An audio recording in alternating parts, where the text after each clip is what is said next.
पाकिस्तान बनने के बाद पाकिस्तान में हवाई सफर PIA पर ही होता था, लेकिन 1993 में पाकिस्तान में प्राइवेट एयरलाइंस के जहाज प्रॉपरली उड़ना शुरू हो गए।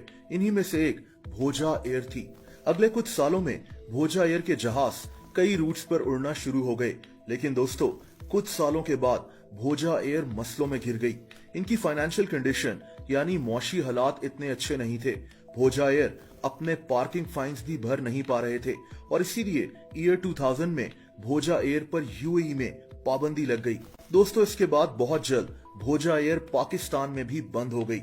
अगले 11 साल तक भोजा एयर बंद ही रही, लेकिन 2011 में एक दफा फिर से भोजा एयर को लॉन्च किया गया। ये मार्च 2012 की बात है, जब भोजा एयर का जहाज 12 साल बाद फिर से उड़ना शुरू हुआ। सब कुछ बिल्कुल ठीक जा रहा था। दोस्तों अप्रैल 2012 में भोजा एयर ने अनाउंस किया कि ये पहली दफा अपनी इवनिंग सर्विस शुरू करेंगे। इनका जहाज कराची से इस्लामाबाद शाम के वक्त उड़ना था।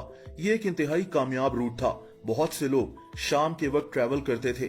भोजा एयर की फ्लाइट 213 इस रूट के लिए चलनी थी।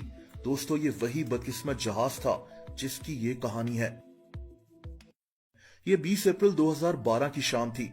इस जहाज में 121 मुसाफिर सवार थे। जहाज भरा हुआ था। जहाज के कैप्टन 58 साला नूरुल्लाह अफरीदी थे और जहाज के फर्स्ट ऑफिसर यानी दूसरे पायलट 53 साला जावेद मलिक थे। ये दोनों काफी गहरे दोस्त भी थे।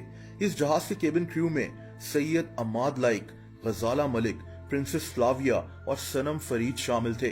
दोस्तों कराची से उड़ने से पहले ही पायलट्स जानते थे कि इस्लामाबाद में मौसम काफी खराब है। इस्लामाबाद में बादल गरज रहे थे, बिजली चमक रही थी। ऐसा लग रहा था जैसे कोई तूफान आने वाला है। दोनों पायलट सफर शुरू होते ही मौसम के मुतालिक ही बात कर रहे थे। दोस्तों मैंने आपको अपनी कई वीडियोस में बताया है कि जहाज में एक डिवाइस लगी होती है जिसे ब्लैक बॉक्स कहते हैं। ये ब्लैक बॉक्स कॉकपिट में बैठे पायलट्स की सारी बातें रिकॉर्ड कर रहा होता है।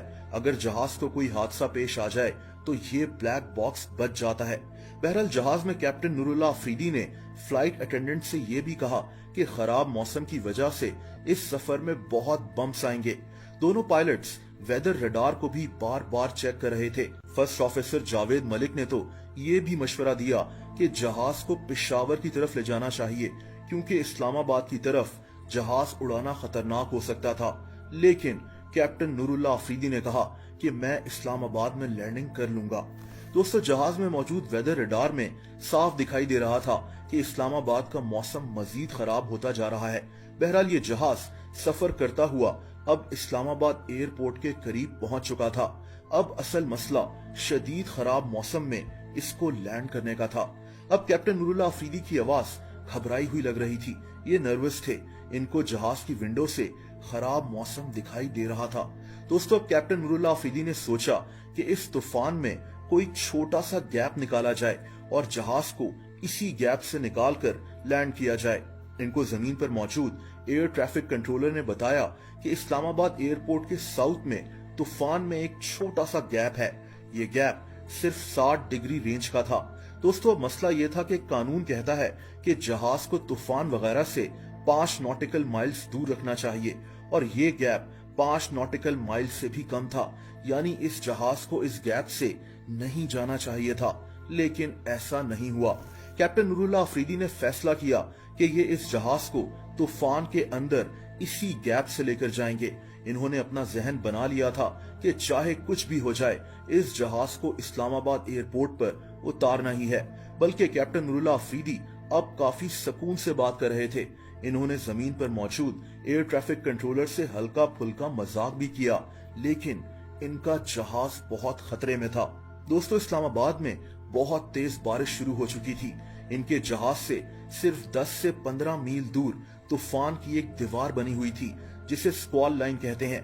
पायलट्स ऐसे तूफान से दूर ही रहते हैं, लेकिन भोजा एयर का ये जहाज इस लाइन के बहुत करीब था और पायलट्स को कोई परेशानी नहीं थी। ये जहाज अब इस्लामाबाद एयरपोर्ट के करीब पहुंचा तो ये जहाज शदीद बारिश और तूफान की लपेट में आ गया। जहाज का कॉकपिट अंधेरे में डूबा हुआ था, लेकिन फिर भी ये जहाज एयरपोर्ट पर लैंड होने वाला था। लेकिन फिर अचानक जहाज थोड़ा सा ऊपर की तरफ हुआ और राइट साइड पर उड़ना शुरू हो गया। दोस्तों, ये जहाज शदीद बारिश में फंस चुका था। इसको लैंड करना नामुमकिन हो चुका था। अचानक ये जहाज 1000 फीट नीचे गिर गया। अब पायलट्स पर सक्कातारी हो गया था। इनको कुछ समझ में नहीं आ रहा था कि ये अब क्या करें। ये जहाज सिर्फ 900 फीट की ऊंचाई पर था और अगले कुछ सेकंड्स में जमीन पर टकराने वाला था। जहाज में आखिरी अल्फाज फर्स्ट ऑफिसर जावेद मलिक के थे। इन्होंने कहा, गो अराउंड, और उसी वक्त ये जहाज चकलाला के करीब गिरकर तबाह हो गया। दोस्तों, पायलट्स ऐसे खतरनाक तूफान से अपने जहाज को दूर रखते हैं, लेकिन इस वाकये में ऐसा नहीं हुआ। जहाज में मौजूद सब के सब 127 लोग मारे गए। इस हादसे के बाद भोजा एयर भी हमेशा के लिए बंद हो गई थी।